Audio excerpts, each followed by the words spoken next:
সরকারের প্রধানমন্ত্রী জনাব তারেক রহমান তিনি নির্বাচিত জনগণের ভোটে নির্বাচিত হওয়ার পরেই তিনি প্রথমেই বলেছেন যে তিনি বাংলাদেশের নদী নালা খাল যেগুলি রয়েছেন সেগুলি পুনরুদ্ধার করে নদী পানি প্রবাহটাকে সুন্দর করতে চান এবং পরিবেশটাকেও সুনিশ্চিত করতে চান। বিশেষ করে ঢাকাতে যে জলবদ্ধতা রয়েছে সেই জলবদ্ধতা দূর করার জন্য তিনি ব্যবস্থা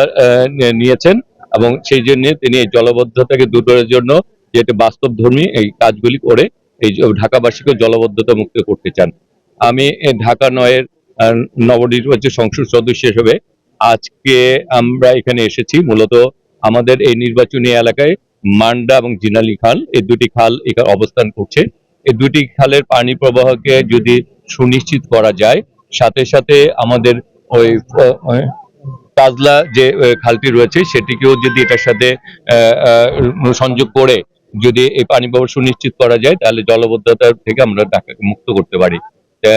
আপনারা জানেন ইতিমধ্যে জলবদ্ধতা দূর করার জন্য তিনি কিছু কমিটিও করে দিয়েছেন এবং অচিরেই 4 থেকে 5 জন মন্ত্রী যারা এই এইগুলিকে সজরিমে পরিদর্শন করতে আসবেন এই মান্ডা খাল জিলানি খালগুলিকে এবং কাজলা খালগুলিকে পরিদর্শন করতে এসে এগুলি এই আমাদের যে নির্বাচনী কমিটমেন্ট এবং আমাদের প্রধানমন্ত্রী জনাব তারেক রহমান যে কথাটি বলেছেন সেটিকে বাস্তবায়ন করার জন্য পদক্ষেপ গ্রহণ করা ইতিমধ্যে শুরু হয়ে গিয়েছে এবং বাকি কাজগুলি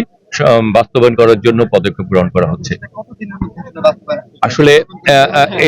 আপনার এই যে এখানে এটি চলমান শুরু হয়েছে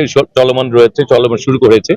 এক সময় এই যে খালগুলি রয়েছিল আপনারা দেখেছিলেন যে এই খালগুলিতে এখন সিটি কর্পোরেশন তারা এই আমাদের নতুন সরকার আসার পর সিটি কর্পোরেশন অলরেডি ড্রেজিং এর ব্যবস্থা করছে, ভাসমান ড্রেজিং এর মাধ্যমে ময়লাগুলি যে কারণে অনেক খালগুলিতেই আমাদের এই পানি প্রবাহ শুরু হয়েছে এবং এটি মানে আপনি যদি পুরোপুরি বাস্তবায়ন চান কারণ এই খালগুলি পাশে অক্ষয় হবে এবং এগুলির পাশাপাশি কিছু সুন্দর সুন্দর ছোট ছোট নান্দনিক পরিবেশ পার্ক তৈরি করা হবে, যে কারণে যদি তাহলে 2028 সালে যেটা পুরোপুরি বাস্তবায়ন হবে। কিন্তু এটি বিভিন্ন 4টি ভাগে এটি মানে এই কাজগুলি সমাপ্ত হবে। হ্যাঁ, প্রথম অংশকে আমরা প্রথম প্রায়োরিটি দিচ্ছি এবং প্রথমে হচ্ছে যে তাদের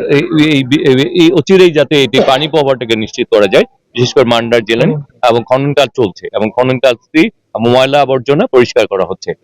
আমরা যে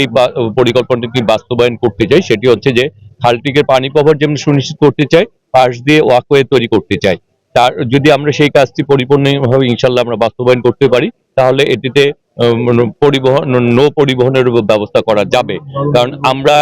মানে এটিকে একদিক দিয়ে এটাকে যদি বালু নদীর সাথে সংযোগ করা যায় এবং তাহলে আমরা এই নদী দিয়ে কিন্তু ঢাকা সব দিকেই আমরা এই খালটি দিয়ে ঢাকা সব জায়গায় আমরা চলাচলের সুযোগ তৈরি হবে। আমরা সেই ব্যবস্থাটিও আসলে করতে চাচ্ছি।